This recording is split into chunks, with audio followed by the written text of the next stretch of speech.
Greetings, humans of planet Earth. May I have your attention, please? I feel an urge to remind you, to remind myself, to remind every human being that we are the only hope for the future of our species, because we are the greatest threat to the future of home, HOME, honoring our Mother Earth.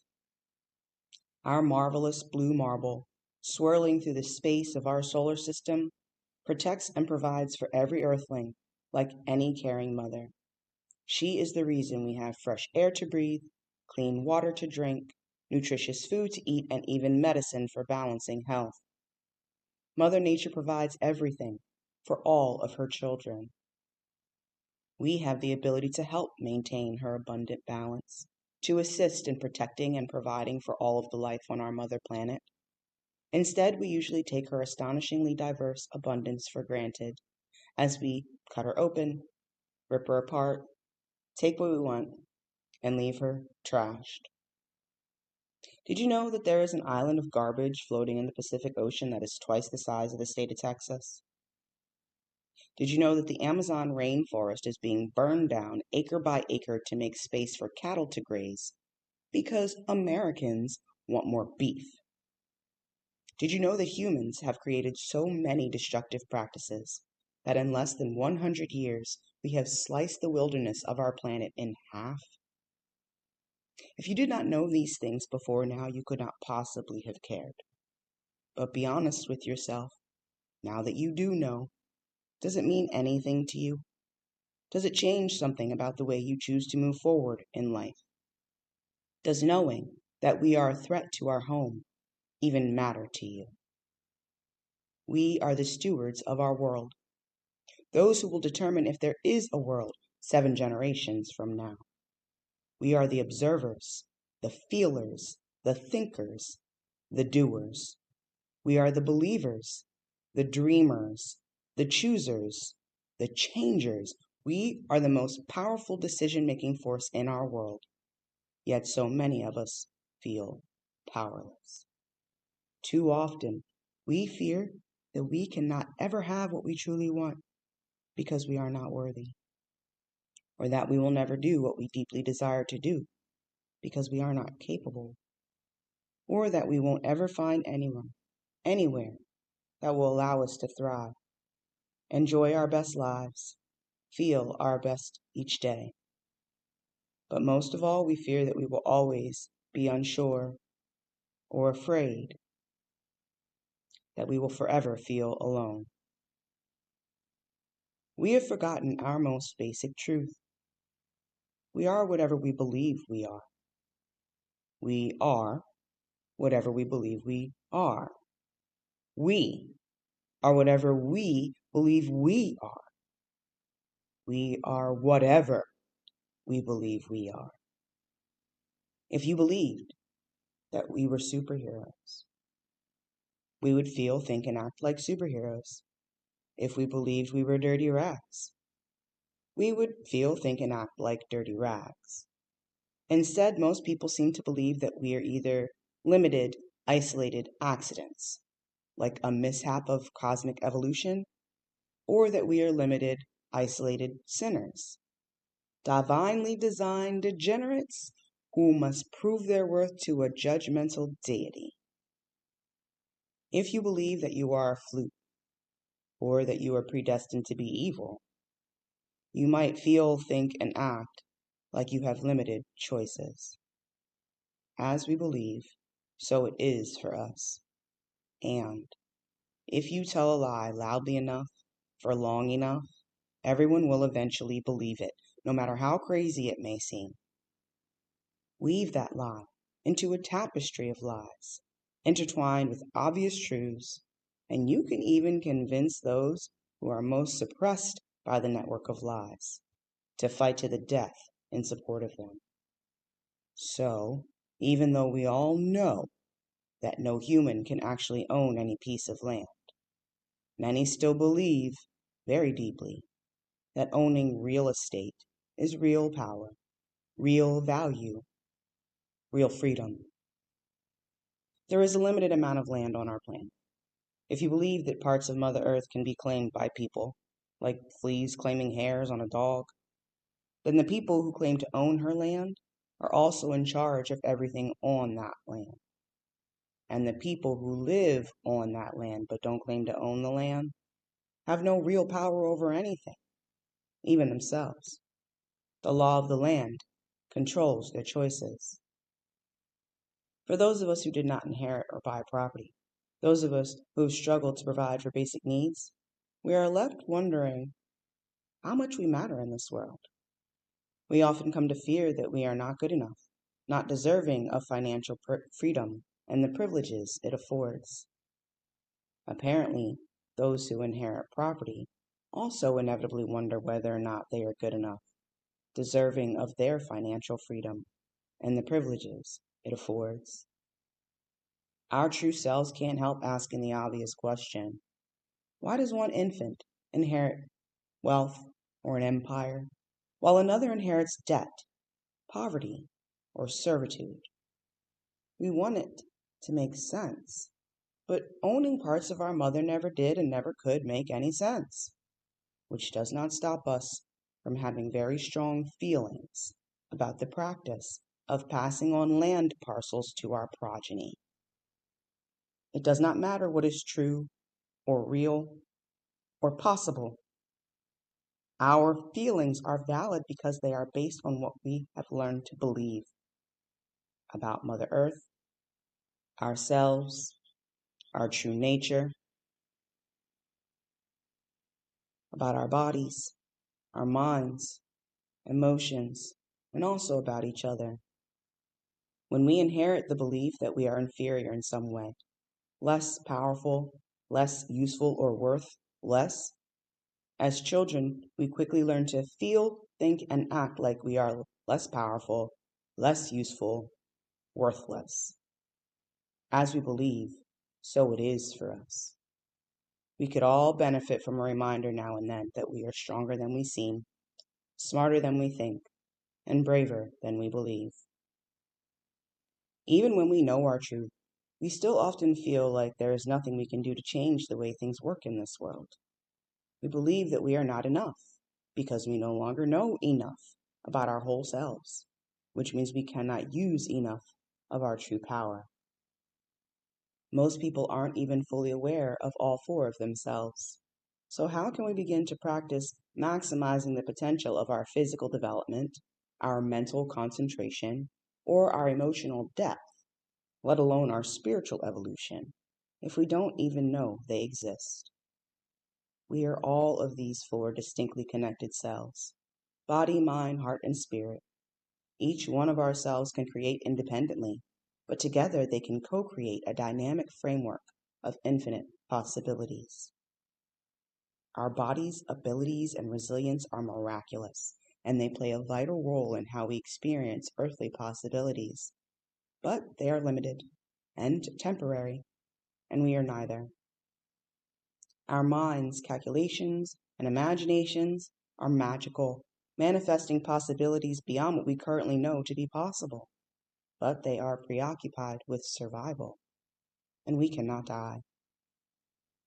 Our heart's emotional states are magnetic, pulling our expectations through the waves of infinite possibility with each beat.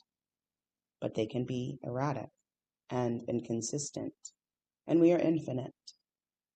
Our true nature is pure energy, flowing in waves of infinite possibility, transforming what could exist into what actually is. Even though we experience life in four distinctly connected ways, most of us have barely begun to use a fraction of our spiritual, physical, mental, emotional, energetic potential. We cannot learn to be our true selves while we believe falsehoods about all of creation.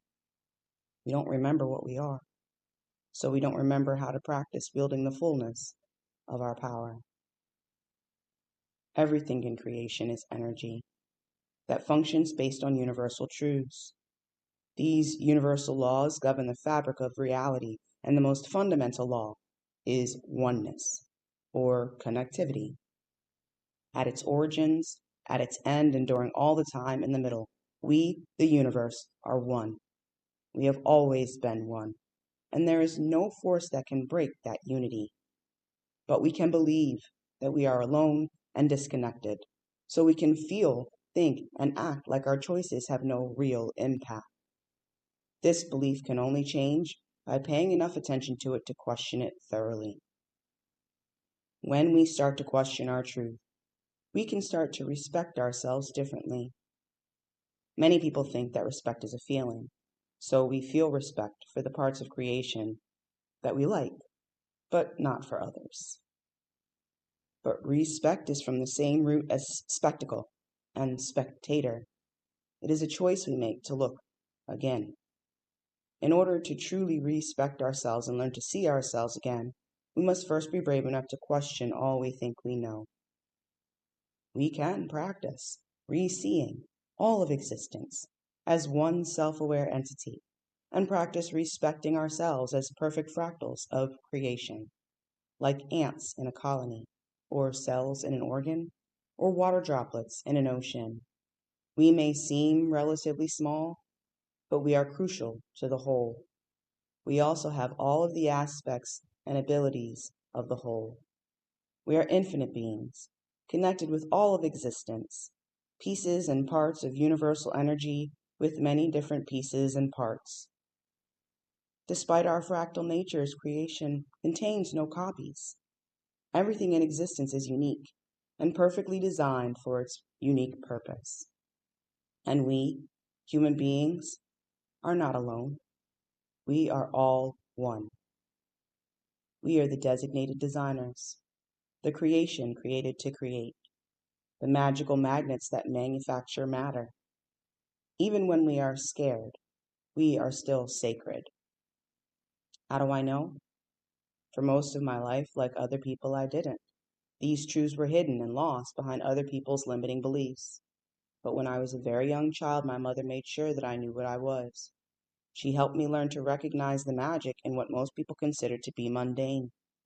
She made it clear the entire universe is alive and aware, seeing through our eyes, hearing through our ears, smelling through our noses, tasting with our tongues, feeling through our skin, and that as perfect fractals of divine creativity, we have the ability to create and destroy with our words, just like our Maker.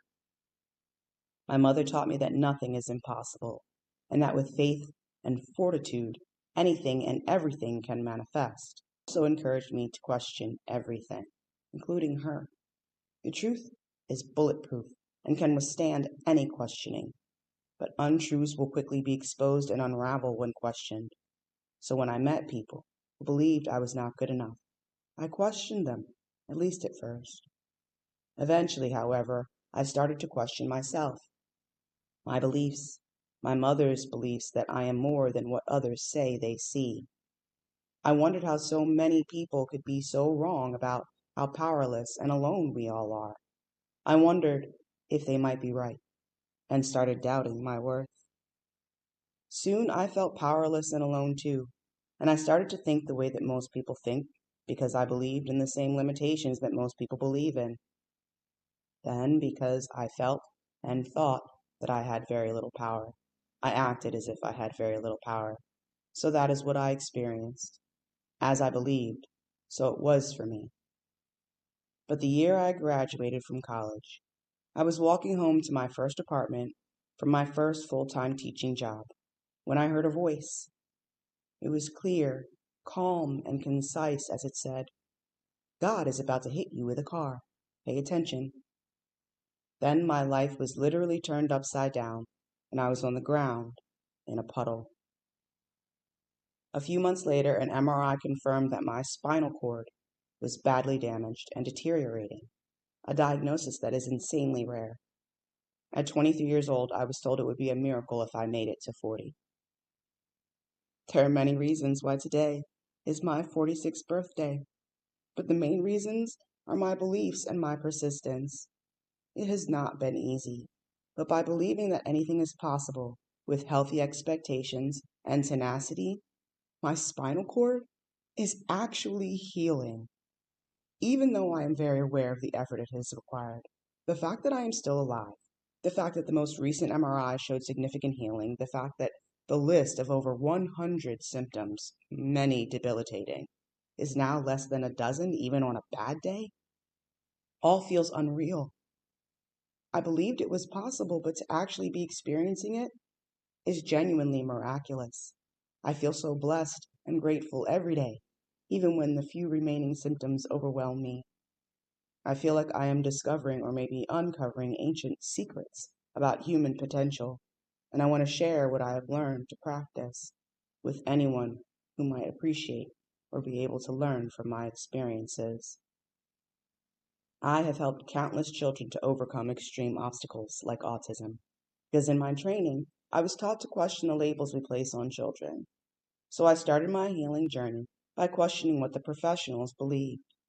An MRI can't lie, and I had gotten multiple expert opinions, but it is important to understand the difference between a diagnosis and a prognosis. An expert can only tell us what is, not what will be. My mother taught me to believe, and so it is for me, that anything is possible, and that persistence is a superpower.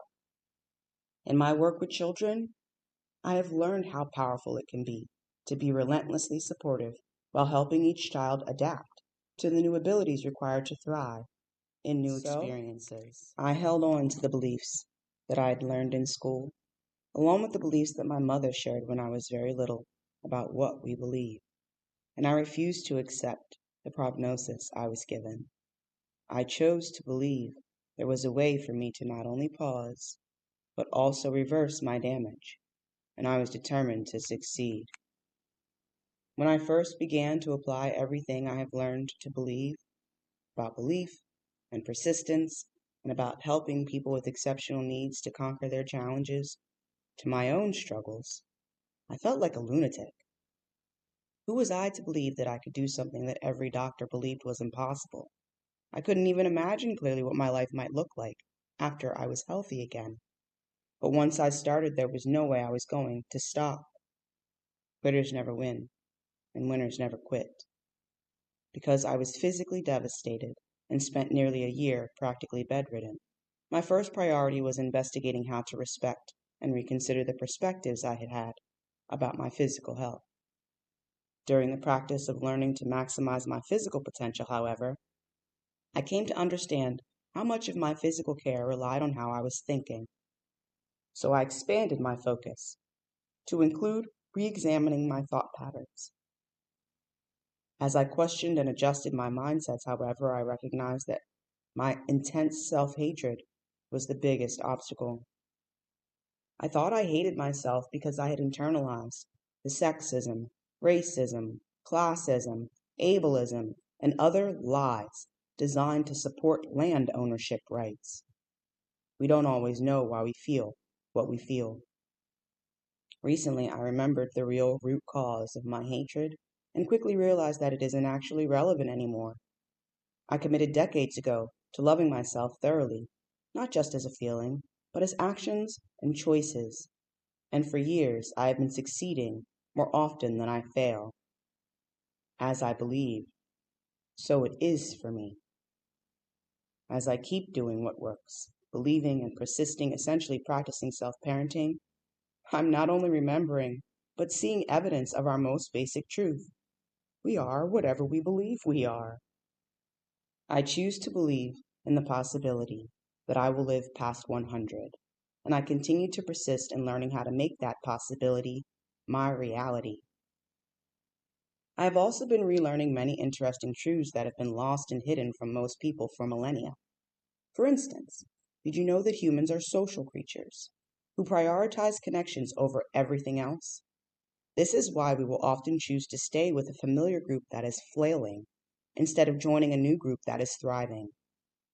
We are so afraid of being alone that many will even sacrifice their own lives to avoid living separately from their communities. The most interesting and difficult truth for me to practice right now is remembering that we are always freely in the flow of the creation cycle, not trapped in an observer loop. Most people were taught that we have little or no control over what goes on out there in the world, that the best we can hope for is only controlling what is inside of ourselves. This is only partially true, and only because we believe it is true. As we believe, so it is for us. So we often feel, think, and act as if we are limited, even though we are not. That is what it's like in an observer loop. We believe reality starts externally, already complete and outside of our influence. We can choose where to focus and what we observe, which will influence how we feel and what we think about it, and by extension, what we choose to do or not do. In an observer loop, we believe our choices may or may not have a very small impact on the rest of reality. Essentially, in an observer loop, we expect the same experiences, so we repeat the same emotional, mental, and physical patterns. We are reality creators, with the power to create any reality we can imagine, but when we believe that we are powerless or stuck in a loop, we only manifest repetitions of the past. We seek out circumstances that are familiar because we know that we can survive them. We attract by default, nothing more than what we already know. But in a creation cycle, we know that belief affects energy, that our beliefs shape the energy of our reality, and that we are free to believe and experience whatever we choose. In other words, life is not happening to us or even for us unless that is what we choose to believe, because the full truth is that life is actually happening through us. We transform impossibilities into reality all the time. We co-create our experiences through all four of our energetic selves and manifest possibilities that others have never even imagined. So we can choose to believe that we are pure energy.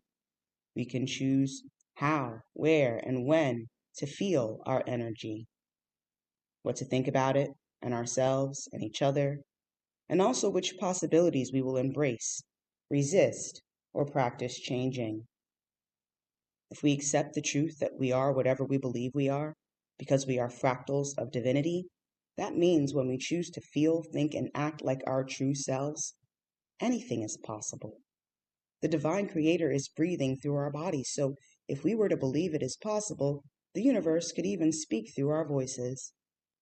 What then might our maker say to the many children who have forgotten what we are, forgotten what we can do, forgotten how to use our divine voices? We are the all-seeing, all-hearing, all-feeling pulse of the universe. We existed when there was no thing, and will continue to exist when infinity collapses. Time is a measure of space, and space is a construct of vivid imaginations. So as long as we can keep imagining new experiences to live through, life goes on. As I continue my practice of learning how to intentionally do what all humans are constantly and automatically doing, I have been rewarded in so many unexpected ways. I am much more effective in my work of empowering children with exceptional needs and their families. I am much more confident that I can share my skills with parents of children with exceptional needs. I am much more calm about the possible discomfort of attempting to do things that others have never tried. So now I feel the best way to move forward is together. We are so much more confident while creating when we collaborate. We really are stronger than we seem, smarter than we think, and braver than we believe. And we are much braver, smarter, and stronger together. I have been invested in healing myself and our planet for decades, but I can't change this world on my own. Our beautiful blue mother needs us to cooperate with each other. As earthlings, we cannot change our earth until we accept responsibility for the results of our ancestors' choices. They were not all looking ahead to see the potential consequences of their beliefs, feelings, thoughts, and decisions. But we can look ahead of us and behind us and learn to acknowledge that the power of change lives within human beings. When enough of us agree that our currently self-destructive path was laid out for us before we were born, we can embrace the truth that we can design a new, healthier path for the next 7 generations. So I don't really care if you like, subscribe, or share after this video ends. I only ask that you join me in making a very uncomfortable choice. Dare to respect yourself enough to question your entire reality, the past, the present, and our potentially healthy future. Question what you believe and why you believe it. Is life happening to you, for you, or through you? Question why your emotional state shifts in any given moment. Are feelings simply reactions, or are they helping you notice what's ideal for you? Question how you are thinking about yourself and your experiences. Who is responsible for the changes in your life? Question when you choose to speak or act. Where does the impulse come from? Where might it lead? Hopefully, as you begin to question what you think you know, you will start to feel closer to believing what is actually true. We were not constructed in solitude. We were created to believe in what has never had evidence, to imagine new creations, to live through experiences that are completely unique. We can begin to practice thinking and acting like we thrive in the flow of the creation cycle today. If you are brave enough to practice believing that we are whatever we believe we are, and you have enough courage to join me in questioning everything you know, and especially if you are in the practice of parenting child or children with exceptional needs, please feel free to get in contact with me. My email is in the comments and the description. We can explore questions, share perspectives, and I can tell you more about a free event I'm planning on April 11th. As one fractal of creation reaching out to others, I know how crazy it can be, how scary it can feel to start poking at your foundations. You do not have to begin your journey of self-awareness in isolation. We are all in this adventure together, remember? We are sharing this space-worthy life craft called Earth, and we are responsible for passing her on to future generations. We are the miraculous miracle workers of the universe. So no matter how you might feel, you have more power than you know. And you matter. We all matter. We are matter. We manifest matter. What we do matters, and what we do is matter. Because we are not alone. We can never really be alone. We are all one.